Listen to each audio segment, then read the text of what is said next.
Blog. তার আগে বলি গুড মর্নিং। কেন বললাম বলো তো? আর একটু আগে শুরু করলাম আজকে ব্লগটা। এখন বেলা 9টা 20-25 বাজে। আর যত দিন যাচ্ছে গরম পড়ছে একটু তাড়াতাড়ি শুরু করছি। এখন তো ঠান্ডা নেই, শীতে জলসল হয়ে থাকবো, একটু দেরিতে উঠি। আর স্কুল আছে, এখন বেলার সময় আর কি পারা যায়। আর শীতের সময় কি দৌড়তে হয় শুধু বেলার সাথে, পেরে উঠি না। সকালে উঠি কীভাবে সময়টা চলে যায় বোঝা যায় না। তারপরে দেখতেই পাচ্ছি আমি রান্নাঘরে বসে আছি। এখান থেকে শুরু করছি ব্লগটা। তা তোমরা কোথা থেকে আমার ব্লগটা দেখছি সেটা আমাকে জানিও। আর আমার চ্যানেলটা সাবস্ক্রাইব করে দিতে ভুলো না, লাইক কমেন্ট ফলো করে দিচ্ছি, ঠিক আছে? তা সকাল সকাল শুরু করে দিলাম। হাতে এগুলো কি দেখো, এটা হচ্ছে কাঠি কচু। কতদিন ধরে রয়েছে, খাওয়া হচ্ছে না। তা আজকের এই কটা রান্না করবো, অল্প করেই করবো। চিংড়ি দিয়ে কাঠি কচু করবো। আর এদিকে দেখো ডাটা কেটে নিয়েছি, ডাটা করবো, এর মধ্যে আলু দিয়ে কি তরকারি টাইপের করবো আর কি। সকালবেলা দেখো বাজার থেকে একদম টাটকা টাটকা কচুলতিও নিয়ে এসে কচুলতি দিয়ে এখন রান্না করবো না, কারণ এটা বিকেলে আমি বসে বসে কেটে রাখবো। আর ধীরে সুস্থ দিই কচুলতি কাটতে একটু সময় লাগে তো, সেই জন্য কিসের আওয়াজ হচ্ছে আমি করছি। সেই জন্য আর করবো না। কিন্তু এই দিক থেকে দেখো আমার ছোটো দেওয়ার আবার গ্রাম থেকে তার ছেলের কাছে মাছ পাঠিয়ে দিয়েছে। এখন কী মাছ পাঠিয়েছে আমি দেখাচ্ছি তোমাদেরকে। চলো তুলি আগে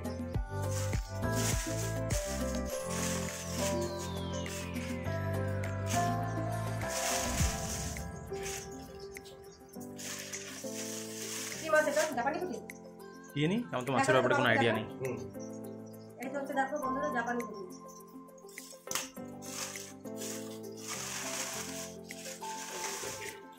এটা কি মাছ? শক্ত হয়ে গেছে কেন? শক্ত হবে না, রাত্রে ধরে আর এনেছে দেখে বরফে ছিল হয়তো। না না বরফে না, বরফে না। হ্যাঁ বরফে ধরে দেখা গেল কি বরফে দিয়ে নিয়ে এই তো বরফ লেগে আছে। ফ্রিজে রাখা ছিল?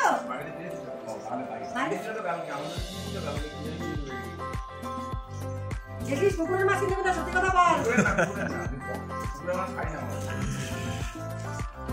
এটা বন্ধুরা দেখো, এটা হচ্ছে ভেটকি মাছ। নিয়ে শক্ত হয়ে গেছে, এটাই হচ্ছে কথা। জলে দিয়ে দাও। জিভের মধ্যে থাকলেও এই যে তুই আসলে 3 ঘন্টা ধরে এতক্ষণ তো নরম হয়ে যাওয়া কথা। এটা বড় হয়ে দিল। হ্যাঁ বড় করে আমি রাখি। এটা কি মাছ? আয়রন টিকা? হ্যাঁ আয়রন টিকা না? কি করে বুঝলাম? এখন গোটা তো না লাগবে না না, এই কেমন লাগে? ছিল একদম বড় একটা থালায় না উস। হ্যাঁ না খাবি পছন্দ করিস তোরা মাছ খেতে? আচ্ছা এইটা আছে, তাহলে একটু ইয়ে বানিও, পাতুরি বানিও। ভেটকি মাছের পাতুরি? পাতা পাতা কোথায় পাবো আমি? আমি এনে দেবো। কোথা থেকে আনবি? ওই বাড়ি, ওই জমি, ওই বাড়ি থেকে। আচ্ছা সে দেখবো ওখানে ভেটকি মাছের পাতুরি বানাই না খেয়ে বানাই। তা বন্ধুরা এই যে দেখো, এটা কত ওজন হবে রে? ওদি 1 কেজি হবে? 1.5 কেজি মিনিমাম। হ্যাঁ 1.5 কেজি হবে। 1.5 থেকে 2 কেজি হবে। না 2 কেজি। আর 2 কেজি বাবু দেখ। আমি ধরবো না। 1.5 থেকে 1 কেজি 700-800 ওজন হবে। না না 1.5 কেজি হবে। 1.5 কেজি 1.5 কেজি। ওই 700 তো বাবা বেশি করে ফেলছে। জাপানি পুঁটিটার সাইজটা হেভি। না বন্ধুরা এই যে দেখলে তোমরা, এখন দাঁড়া আমি দিচ্ছি খেতে। আমি ওয়েট করে নিয়েছি। আচ্ছা ঠিক আছে, হবে 200-300 গ্রাম হয়েছে, হবে একটু এদিক ওদিক। সব কি এক্সাক্ট মাপ করা যায় নাকি? এটা ভেটকি মাছ, ওটা জাপানি পুঁটি, আর এটা হচ্ছে কি যেন আয়রন টিকা। কি কি কি ভেট কি ভেট কি যেন একটা বলো, ভেটকি বেটটি। যাই হোক, এবারে বন্ধুরা এই মাছ আমি কাটতে পারি না, মাছ কাটার দায়িত্ব দিয়ে দেবো মন্ডলবাবুকে, উনি কেটে নেবেন। তা আমি আপাতত সব গুছিয়ে নিই, ছেলেরা স্কুলে যাবে। মাছ ভাজা বসিয়ে দিয়েছি, রুই মাছ ভাজা বসিয়ে দিয়েছি। এখন ভাতটা করে মুসুর ডাল করেছি সকালে, সেই ডালের সাথে মাছ ভাজা দিয়ে ওদের দিয়ে দিচ্ছি। ওরা খাওয়া হয়ে গেছে, আর 2জন খাবে না, খেয়ে বেরিয়ে যাবে। হাতে আমার লেগে গেছে, তো তোমাদেরকে দেখলাম। তারপর বলো আমাকে দেখে কি কেমন লাগলো, ঠিক আছে? আমি আসছি, চলে এসেছি। মাছ ভাজা হয়ে গেছে, তেলাপিয়া মাছ ভেজে নিয়েছি, আর মশলাপাতিও রেডি করে নিয়েছি। এই যে আর হবে একটু এই যে অল্প কাটা ঘাটি কচু দিয়ে একটা আলু দিয়ে তরকারি রান্না করবো, চিংড়ি মাছ দিয়ে। আর এইভাবে রান্না, ডাটা তরকারি হয়ে গেছে, মানে ডাটা চচ্চড়ি যেটা সেটা হয়ে গেছে, সকালে তো ডাল হয়েই গেছে। আর মাছ টাছ ধুয়ে সব ফ্রিজে রেখে দেবো। তাহলে আপাতত রান্নাটা বসাই, অনেকটাই দেরি হয়ে গেছে আজকে। আর বাকি কাজকর্ম কিছুই হয়নি এখনো পর্যন্ত। ঘর দোর ঝাড় দেওয়া হয়নি, শুধু বিছানা টিছানা তোলা হয়ে গেছে। সবাই মানে এই এক ঝাপটায় সব বেরিয়ে গেল। এবার ধীরে সুস্থে সব কাজকর্ম করবো। মানে ওরা না বেরোনো পর্যন্ত আমি মানে কাজে ঠিকঠাক মতো হাত দিতে পারি না, বাকি কাজগুলো করার মতো। বেরিয়ে গেলে পরে এরপর ধীরে সুস্থে সব কাজ করা যায়। আর ঘরে থাকলে না হয় না, এটা চাই ওটা চাই, এই দিতে আমার সময়টা চলে যায়। তা কড়াই বসিয়ে দিয়েছি, গরম হয়ে গেছে। এখন আমি আগে মশলাটা করে নেবো, মশলাটা করে নিয়ে রান্নাটা করবো। রান্না করতে করতে যদি পারি তোমাদের সাথে একটু আসবো, না হলে আবার রান্না বান্না কমপ্লিট হয়ে গেলে পরে আবার তোমাদের সাথে এসে কথা বলবো সঙ্গে। রান্না বান্নার পর্ব দিয়ে দিয়েছি, বাসনপত্র মেজে নিয়েছি। এই যে গ্যাস ওভেনও বসা হয়ে গেছে। এবার এই যে একটু বসিয়ে দিই। আওয়াজ হচ্ছে বলো এগুলো বাসা থেকে নন্দন করে এই বসিয়ে দিয়েছি দেখো পুরো তিনটেই বসিয়ে দিয়েছি আর এদিকে দেখো কড়াইও মেজে উপর করে দিয়েছি আর দেখো না এই যে তুলতেই পাচ্ছি না হাতে না জোর নেই খুব একটা জানো পেছনটা তুলতে পারছি না ভিতরটাও একটা পরিষ্কার করে ফেলেছি বাসন কুসন মাজা সব কমপ্লিট হয়ে গেছে ঘর দুয়ার একটু মুছে দিয়েছে এদিকে দেখো এই যে খালি বালতি করে রয়েছে জল তুলতে হবে আর রান্না আমার আপাতত হয়ে গেছে যেহেতু এই যে দেওয়ারে ছেলে পরে এসছে আমার ভাত করতে হবে বুঝেছো যা ভাত আছে হবে না দুপুরবেলা আগে আমরা দুজনে খেয়ে নিয়ে দেবো কতটা ভাত আছে তারপর আমি ভাত বসিয়ে দেবো তিনজনে হয়ে যাবে এদিকে দেখো এই যে দেখো বলেছিলাম না কচু তরকারি এই যে মাছ তেলাপিয়া মাছ মানে রসা রসা টাইপের করেছি আর আগের দিনের 3 পিস রুই ভাজা হালকা ভেজে রেখেছি রুই মাছটা আর সকালে ডাল রয়েছে এতে আর এখানে আছে এই যে ডাটা ক্যামেরাটার কোয়ালিটি ভালো না বলে রান্নাগুলোর কালারটা খুব যে সুন্দর আসছে সেরকম বোঝা যাচ্ছে না একটু বসবো কাজ করতে করতে হাঁপিয়ে গেছে আমার এই যে গন্তব্যস্থান আর সেখানটায় আমি একটু বসে আমি একটুখানি একটু ফোন দেখবো তারপরে স্নানে যাবো একটু বাথরুমটা পরিষ্কার করতে হবে জামা কাপড় ভেজানো রয়েছে কিছুটা সেটা কাচবো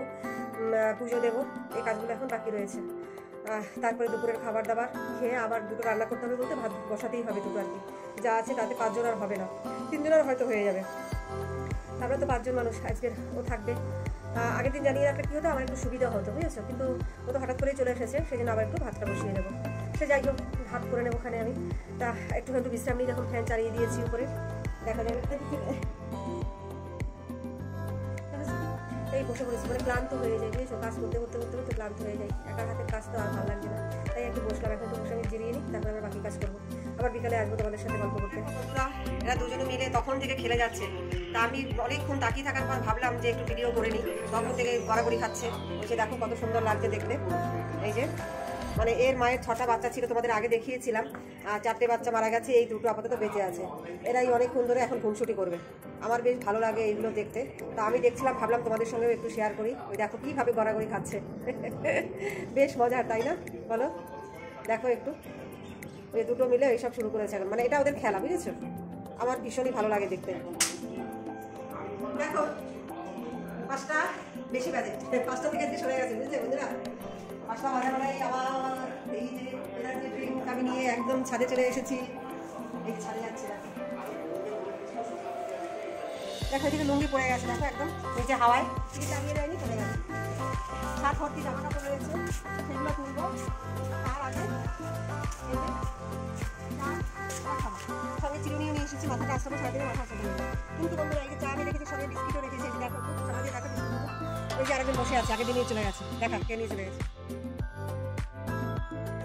বুঝতে পারছো মানে এইরকম রেখে আমি জাস্ট জামা কাপড়গুলো তুলছিলাম যে তুলে নিয়ে আমি চাটা খাবো ততক্ষণে এসে কোথা থেকে এসে নিয়ে ফু করে চলে গেল মানে নিয়েও করতে পারলাম না আবার নিচ থেকে ভাগ্যিস চায়ের মধ্যে মুখতে দেয়নি আবার নিয়ে চলে যাবে হ্যাঁ ওই জন্য আগে খেয়ে নেবো তারপর বাকি কাজ করবো ওর দিকে তাকিয়ে থাকলে হবে কি ইয়েটা রয়েছে এইদিকে চোখটা দেখা একটু দেখা দেখ হয়ে যাবে তাকিয়ে রয়েছে মানে মুখ ঘুরানো রয়েছে ওইদিকে চোখ রয়েছে এদিকে চোখটা ঠিক আছে সরলে পরে ছুট করে নিয়ে নেবে চা খাবো আগে তারা চাটা খেয়ে নেবো না তোমাদের একটু দেখাবো গাছ উঠেছে সেটা আগে খেয়ে নাও নাহলে নিয়ে চলে যাবে আচ্ছা ঠিক আছে আগে জামা কাপড়গুলো মানে ইয়ে করে তুলে নিই চা খাচ্ছিলাম বিস্কুটগুলো খেয়ে নিয়েছি আর তো একটু নেওয়ার নেই চা নিতে পারবেন না আর বাবুকে দাঁড় করে দিয়েছি ওখানে যদি দেখ আমি একটু খেয়ে নিই ততক্ষণে জামা কাপড়গুলো তুলে নিই গলায় বেড়ে যাচ্ছে মানে শুধু বিস্কুট না সেই জন্য আরও কিছু করে একটু সুজি মামা একদম যায় ভাব একটু সামনে দিয়ে দেখা সুজি মামাকে একটু সরি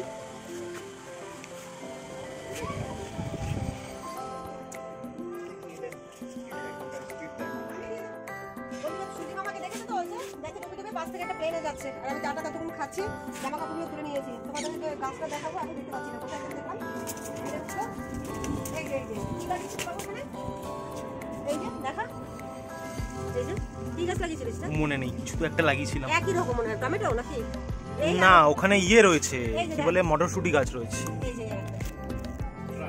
যে এই একটা নতুন গাছ উঠেছে আর এই একটা নতুন গাছ উঠেছে আর আমার মনে আছে আমি এইখানে অনেকগুলো লাগিয়েছিলাম আর এখানে একটাও হয়নি শুধু এখানে যে ভিতরের দিকে একটা যেন কি গাছ উঠেছে এই যে দেখো এই যে অ্যালোভেরার পিছনে হ্যাঁ ওই একই ওটাই এটা যে চারটা শিউলি ফুলের গাছ হয়েছে এই যে আর এই সিম গাছটা এই যে বাইতে শুরু করেছে দেখো এই যে এর গায়ে বেয়ে গেছে কত করে এই যে লতানো গাছ তো বেয়ে যাচ্ছে ওটার গায়ে মানে কচি কচি পাতা এসেছে দেখো একটু দেখা এদিকে একদম কি সুন্দর পাতাগুলো ভর্তি হয়ে গেছে গাছে মানে এই চলবে একদম শীতের আগ পর্যন্ত এবার পাতা পাবো মানে এই গাছটার পাতা পাবো আর বেল পাতার অসুবিধা হবে না আর আরেকটা গাছ ছিল সেটা নিচের গাছেও ভালো হয়েছে। আর এইদিকে টুকিটাকে এখন ফুল ফুটতে শুরু করেছে, এই যে দেখো কালকের এই নীলকণ্ঠটা ফুটবে, আর এই গাছে একটা নীলকণ্ঠ ফুটবে।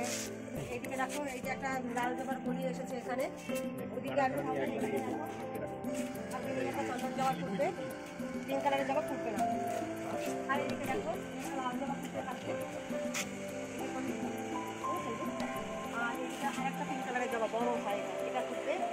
আর একটা এদিকে দেখো রোজ যা ফোটে আর নিচের গাছে কিছুটা ফোটে, নিচের পুজো খুব ভর্তি না হলেও হয়ে যায়। ঠিক আছে, আর এদিকে কত কলি এসেছে বেলফুল গাছে, দেখো কত কলি এসেছে বেলফুল গাছে। আজকে ফুটেছিল একটা বেলফুল, এ না ওই দিন প্লাস্টিকের মধ্যে রাখবে, একদম মেটিয়ে যায় ফুলগুলো। ঠিক আছে, কালকেও কিছুটা বেলফুল। এই হচ্ছে ছাদ বাগানের ফুলের সমারোহ যা হয়। আজকে বেশি ফুলতে পারে, বেশি ফুল ফুলে, এবার কম ফুল ফুটছে কেননা আমি খুব একটা যত্ন করতে পারি না সেই জন্য। তাই চলো একটা দৃশ্যগুলো তোমাদেরকে দেখিয়ে দিলাম, আবার পরে তোমাদের সঙ্গে। 6:30 বেজে গেছে, বাচ্চা কাচ্চাকে বই খেতে নিয়ে বসিয়ে দিয়েছি, তারা করছে। আর এইদিকে আমি এই যে দেখো কচুলতি কাটতে বসেছি।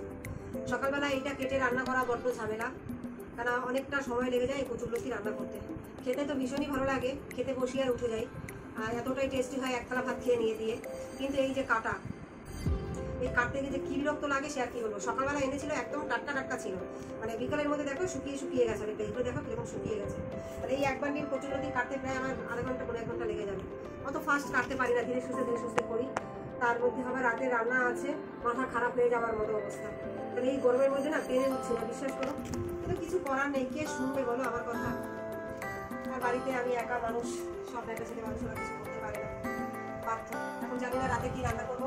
আপাতত এই যে এটা কাটতে বসেছি, এটা কেটে নিয়ে তারপর আমি যখন রান্না করতে যাবো তখন চিন্তা করবো কি রান্না করবো। তো চলো আমি আপাতত এটা কেটে নিই। আমার ভীষণ ভালো লাগে এটা খেতে, সবাই ভালো খায় বাড়ির, কিন্তু এই কাটতেই আমার একদম ভালো লাগে না। এগুলো কি বলতো, বাড়িতে যদি পুরোপুরি থাকে তাদের অবসর টাইম থাকে, বসে বসে টিভি দেখবো আর কেটে দিলে টেনে করে। কিন্তু আমার তো কেউ নেই, আমাকেই কাটতে হবে, কিছু করার নেই। চলো আমি কাটি তোমার সঙ্গে। 9:30 বাজে, আমার ভাত এখনো ফুটছে। আর বেশি কিছু রান্না করিনি, সকালে 3 পিস মাছ ছিল, সেই মাছটা মেরেছি আর আলু সেদ্ধ দিয়ে দিয়েছি প্রেসার কুকারের মধ্যে। আর টক দই আছে, ডাই দিয়ে খাওয়া হয়ে যাবে। এখানে নিয়ে আলু নেই, আলু তুলে নিয়ে চলে গেছে, আলু সেদ্ধ মাখা করছে ওখানে।